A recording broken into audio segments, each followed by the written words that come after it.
તમે જોઈ રહ્યા છો ન્યૂઝ ફોર યુ એક્સ્યુઝ જે તમને રાખે સૌથી આગળ.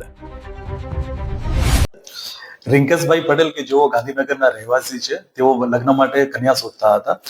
જયરાજસિંહ વિક્રમસિંહ ચૌહાણ કે જેઓ ધનસુરાના વતની છે, એમના જોડે આમનો સંપર્ક થતા તેમણે ખાનપુર તાલુકામાંથી છોકરી શોધી આપવાની વાત કરી હતી. આજથી 10 દિવસ પહેલા આ જે ફરિયાદી છે તેઓ ખાનપુરના કુંભાઈડી ગામે આવ્યા હતા, જ્યાં કનુભાઈ કાળુભાઈ ડામોર તેમજ શારદાબેન કનુભાઈ ડામોર એમણે જ્યોતિ નામની એક છોકરી બતાવી હતી. એ સમયે એમના જોડે રાકેશભાઈ કે જેઓ જ્યોતિના કાકાનો દીકરો હોવાની પોતે ઓળખ આપી હતી, એ પણ હાજર હતા.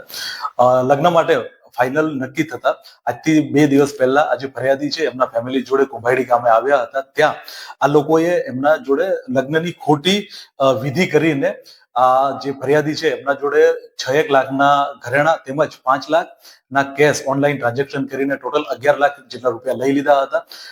આજે લગ્ન વિધિ કર્યા બાદ સાંજના સમયે નજીકના મંદિરમાં દર્શન કરવાના બહાને ત્યાં આ લોકો પહોંચ્યા હતા. ત્યાંથી આજે 5 લોકો છે ફરાર થઈ ગયા હતા. ફરિયાદીને આનું રિયલાઇઝેશન થતા નજીકના પોલીસ સ્ટેશન બાકરોમાં એમણે ફરિયાદ દાખલ કરી. પોલીસે જે 3 આરોપી છે, કનુભાઈ કાળુભાઈ ડામોર તેમજ શારદાબેન કનુભાઈ ડામોર કે જેઓ પતિ પત્ની છે, તેમજ જયરાજસિંહ વિક્રમસિંહ ચૌહાણ, એ 3 વ્યક્તિઓની તાત્કાલિક ધરપકડ કરી લીધી છે. જ્યોતિબેન તેમજ રાકેશભાઈ આ બંને અત્યારે ફરાર છે. ઇનિશિયલી આપણે જે ડોક્યુમેન્ટ્સ આપ્યા હતા છોકરીના, એ કનુભાઈ કાળુભાઈ ડામોર અને શારદાબેન કનુભાઈ ડામોર કે જેઓ પતિ પત્ની છે, એમણે પોતાની દીકરીના ડોક્યુમેન્ટ્સ આપ્યા હતા. એમની દીકરીને પોલીસ સ્ટેશન બોલાવીને તપાસ કરતા ફરિયાદી દ્વારા આ એ છોકરી ના હોવાનું જણાવ્યું છે, જેથી પોલીસ એ દિશામાં પણ તપાસ કરી રહી છે કે એક્ઝેક્ટલી કઈ છોકરી જોડે આમણે મેરેજ કરાવ્યા હતા.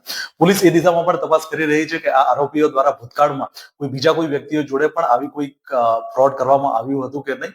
તેમજ જિલ્લા પોલીસ વતી આપના માધ્યમથી હું લોકોને અપીલ કરીશ કે આવી કોઈ પણ ઘટના આપના જોડે બની હોય તો તાત્કાલિક આપ પોલીસનો સંપર્ક કરો, જેથી આવા ઇસમો વિરુદ્ધ કાર્યવાહી કરી શકાય. સત્યની સાથે હંમેશા તમારી સાથે.